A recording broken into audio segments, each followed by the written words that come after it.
Dermaga Benteng Kuto Besa yang berada di kawasan Jembatan Ampera, Pasar 16 Ilir, Kota Palembang masih menjadi pusat penghubung transportasi bagi kawasan perairan Sungai Musi. Masih banyak masyarakat Kota Palembang yang memilih untuk melewati jalur sungai. Siti Holifah, warga Saleh Agung, mengatakan dirinya lebih memilih menaiki speedboat dibanding menggunakan jalur darat, yang mana di musim penghujan ini jalur darat sulit untuk dilewati. Ia mengatakan dalam sekali perjalanan ongkos menaiki speedboat ini mencapai Rp60.000. Ia pun berharap untuk kedepannya bagi para pemilik angkutan kapal cepat atau speedboat untuk menyiapkan jaket pelampung guna menjaga keselamatan penumpangnya.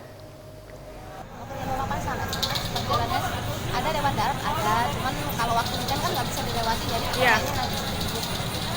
ya maunya emang ada sih, emang ada maunya, soalnya kan apa namanya untuk keselamatan kita ya mau aja sebenarnya. Cuman kalau misalkan kayak gitu namanya speed itu kan berapa sih penghasilannya, kalau dikasih kayak gitu mungkin dia keberatan juga sih ya. Weli AF, Sriwijaya TV.